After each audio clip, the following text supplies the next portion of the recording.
Mas primeiro, o que é escopo? Escopo pode ser definido como a visibilidade de uma variável. Como assim? Dependendo de onde você declara uma variável, outras partes do seu código podem ou não acessar esse valor. Vamos ver isso com mais detalhes? Quando a gente declara uma variável dentro de uma função, como essa que a gente tem aqui dentro, a gente consegue acessar essa variável message dentro da função normalmente. Mas se a gente tentar acessar essa variável fora dos limites dessa função, ou seja, fora do bloco da função, a gente vai obter um erro, porque essa variável message foi declarada dentro do escopo da getMessage. Então imagina que a gente tem uma função myfunc e aqui dentro a gente vai declarar uma letCat que recebe Zeca, uma const age que recebe 3 e uma varColor que recebe cinza. Então a gente tem 3 variáveis e se a gente tentar acessar qualquer uma delas fora da função myfunc,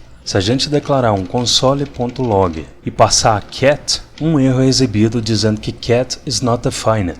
E talvez você pense que se a gente invocar myfunc, essas variáveis vão existir do lado de fora. Mas quando a gente salva, o mesmo erro continua sendo exibido. Se a gente inserir a age, que foi declarada como const, e salvar, o mesmo erro é exibido. E se a gente inserir a color, que foi declarada como var, e salvar, o mesmo tipo de erro é exibido. Conclusão: cat, age e color não existem fora desse escopo dessa função. Isso significa que a gente pode ter múltiplas funções que têm variáveis e constantes com os mesmos nomes dentro delas. Ou seja, se aqui abaixo a gente declarar uma função myfunc2 e dentro dela a gente declarar uma varColor que recebe branco e uma const age que recebe 5, se aqui dentro a gente declarar um console.log passando a age e dentro da myfunc a gente invocar um console.log também passando a age, se aqui abaixo da myfunc a gente invocar a myfunc2 e remover esse console.log,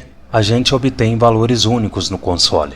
Nesse contexto, age armazena 3 e nesse contexto, age armazena 5. Então as variáveis e constantes que a gente declara dentro de uma função são acessadas só dentro dessa função.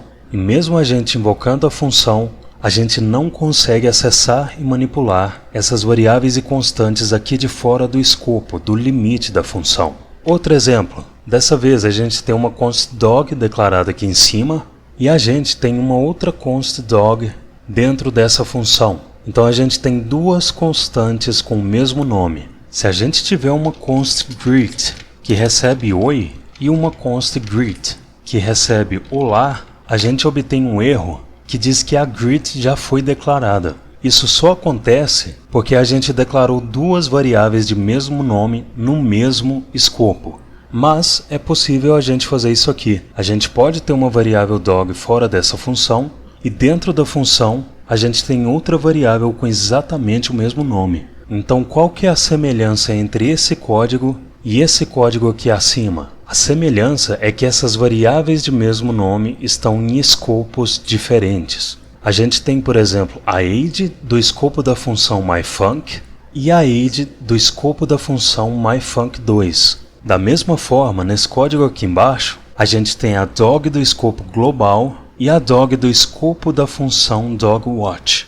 Aqui dentro da função, a gente vai inserir um console.log que recebe dog e fora dela, um outro console.log que também recebe dog. E aqui em cima, a gente vai invocar a dogWatch e salvar. Então, quando a dogWatch foi invocada, esse console.log exibiu essa const mais próxima dele, que foi declarada no mesmo escopo, e esse console.log fora da função exibiu a dog que foi declarada no mesmo escopo em que ele está, ou seja, no escopo global. E é por isso que pastor alemão foi o segundo valor exibido no console. Então nesse gráfico, você pode ver os escopos que estão em jogo aqui. A gente tem dois retângulos que representam os dois escopos. O roxo que representa o escopo dessa função, e aqui dentro dog recebeu samoyeda, e essa const dog só pode ser acessada dentro dessa função dogWatch. E aqui a gente tem esse escopo maior, onde a primeira dog foi declarada fora da função e ela pode ser acessada em qualquer lugar abaixo da função. Então esse retângulo verde se estende para abaixo da função. E nesse cenário, var, let e const vão se comportar da mesma maneira. A gente pode mudar essas consts para let e o output é o mesmo, e a gente pode mudar essas lets para var e o resultado também é o mesmo.